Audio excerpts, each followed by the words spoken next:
Hey, Ignite Church, thank you so much for joining us for these Pastor Devos.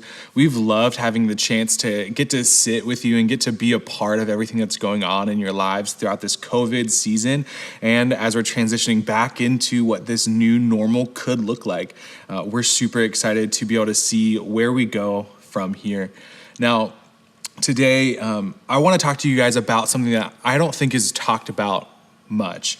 And especially in a time where there just seems to be so much that is going wrong in our world, and there are so many injustices found everywhere.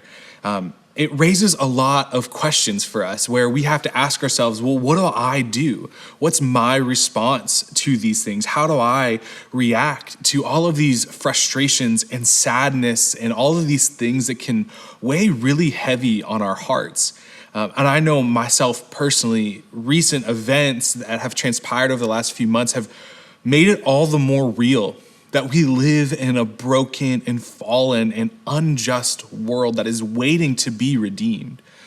But it also means that we have to ask the question, well, what do I do in the meantime? What do I do until those things happen?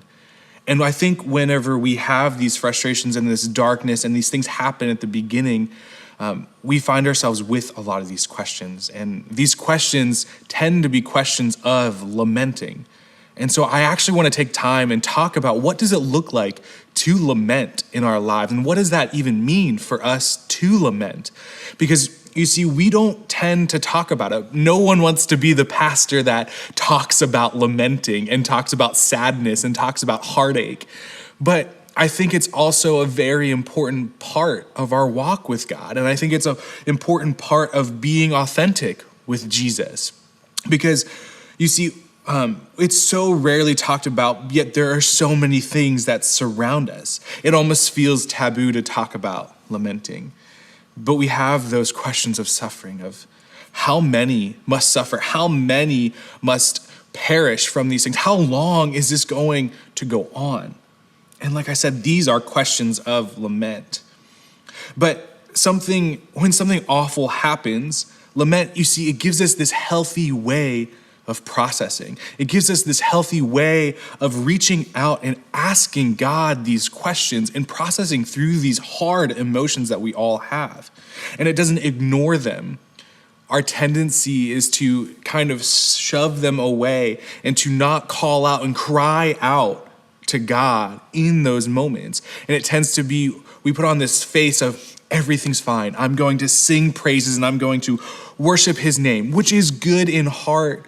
But I think that we lack authenticity when we do that, when all we do is sing praises in these times where we are hurting and we are broken. We lack an integrity and an authenticity in our communication with God. Because you see, lamenting is all throughout Scripture, and it's used in a way to actually bring us closer to God, and in a way that we get to have a tighter relationship with him. The example I want to look at today is found in Psalm 10. And in the very beginning of it, I'm not going to read the whole chapter. I would encourage you to go through because I think it's actually so applicable and so relatable to the situations that we find ourselves in these days. But the very first two verses, they read, "Why, Lord, do you stand far off? Why do you hide yourself in times of trouble?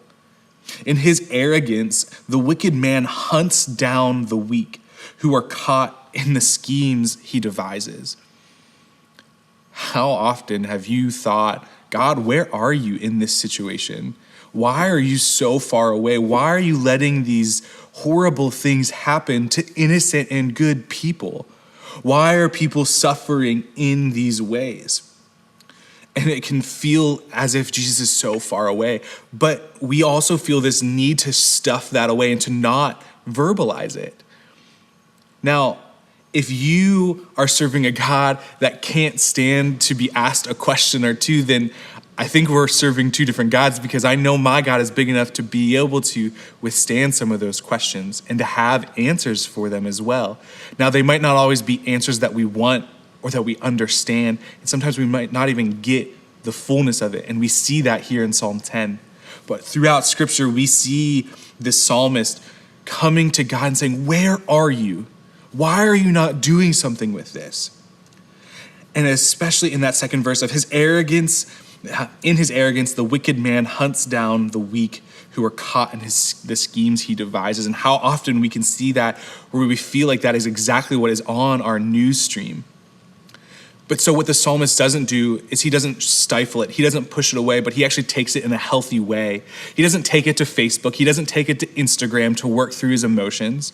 No, he takes it to God. And he says, God, help me with this. Help me. And where are you going with this? Help me understand. And I want to encourage us to do the same in these times, to go, God, this is not okay. What is happening? And to not let that cause doubt, but to let that cause us to draw closer and closer to him throughout it. Because you see, when you read through the whole thing, he doesn't get an answer. The psalmist doesn't walk away feeling great. He doesn't walk away with, oh, I totally understand. No, and in fact, we see in the very last two verses that what he does do is he starts to place his trust in God, and he leaves it there. And he says that you, Lord, hear the desire of the afflicted. You encourage them and you listen to their cry, defending the fatherless and the oppressed, so that merely earthly mortals will never again strike terror. And he takes heart in the promises of God. He doesn't understand what's happening. He doesn't understand why the things are happening. But what he does is he takes his trust and he places it in God. He brings his frustrations, he brings his sadness and the brokenness that he has within him, and he lays it down before God. And then he walks away with trusting that God is going to take care of the rest, because he's done his part. He's brought it and he's laid it before his feet, which is exactly what we're called to do. To lay these things before his feet and to take them to him through times of lamenting. And so when you're in those moments of just brokenness and hardship, and you just want to cry out to him. Take that time to process through it. Don't ignore it. Don't take it to the wrong outlets. Don't do it in an unhealthy way, but taking it to him. I promise you, he can take it.